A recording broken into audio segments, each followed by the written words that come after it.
Thank you so much for joining us over this period in celebrating 30 years of God's faithfulness to us in Copen. We are indeed very grateful. At episode lesson 19, I shared with you how God told me to go back in 2012 January.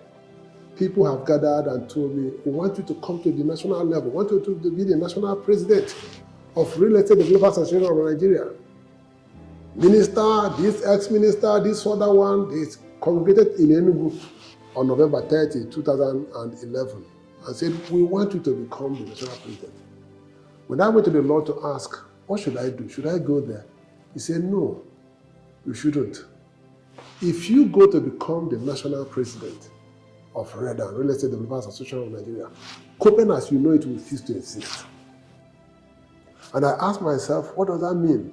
Say it will cease to exist because the program I have for you, you are derailed.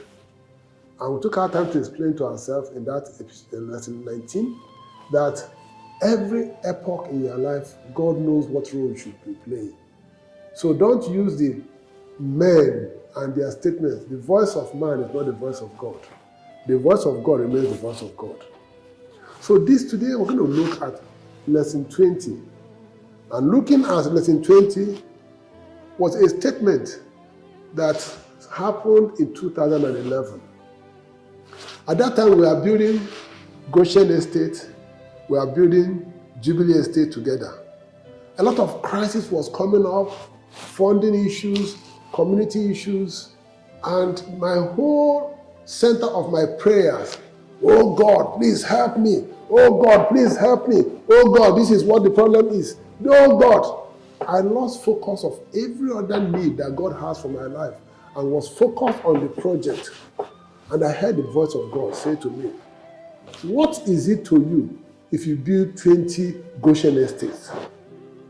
You must follow me.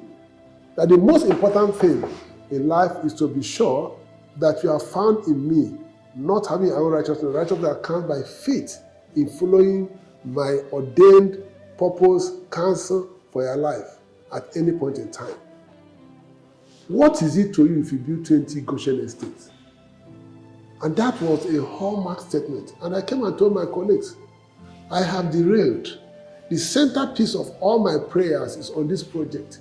The issues, the challenges have been used by the enemy to blind my eyes to the need that God has for me to improve my life and to be able to look after other issues, including the building of lives of my colleagues, including building my life to be of a source of glory for His name.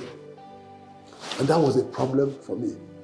I had to repent and come back and say, I'm sorry. Even if I have 200 Goshen Estates, even if I have trillions of naira, it doesn't mean anything.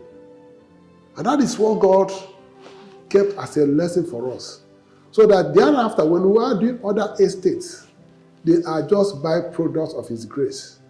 They are byproducts of His outworking of using us to serve our generation by the will of God. And they cannot replace the core, which is to make sure that we follow Him and do His bidding. It's not about the fruits we produce. It's about the devoted, obedient followership to Him at every point and epoch in our life. And I'd like to say to you, in your business, in the things we are doing, what have the enemy used to becloud your understanding? That you are now pursuing, overcoming challenges without asking yourself, what is the challenge that God has sent you on earth to do? The first challenge is to die to self. The first challenge is to yield yourself to the point of believing and receiving the command and purpose of God for your life, so that you will be empowered to become the best version of yourself that God will use as a solution carrier for His kingdom. And that has become a point for us, that no matter the magnitude of the project, no, what shall it profit a man if he gains the whole world and loses his soul? And my prayer for you, as we listen to us today, as we are celebrating 30 years of His faithfulness, the faithfulness we are celebrating is not the things, the projects, no. It is the fact that we can look back and say, He told us to go here and we went. He told us not to go here and we didn't go there. And that for me is a celebration, because success in life is doing the will of God. Success is not in the volume of what you have, neither is it in the volume of what you have accomplished. Those are byproducts of His presence. And therefore, the focus must always be to maintain His presence by doing His will, because two cannot work together unless they be agreed. Otherwise, you have an Ichabod.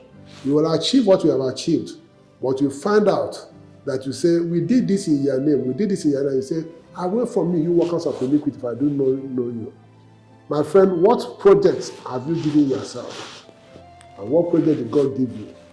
The most important project is to continue to be a vessel available for the Master's use, doing His will at all times.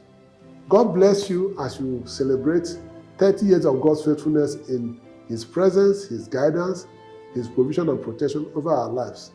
We are still in hunger, according to Matthew chapter 5, verse 6, to pursue what He pursues. Blessed are they that hunger and taste after righteousness, for they shall be filled.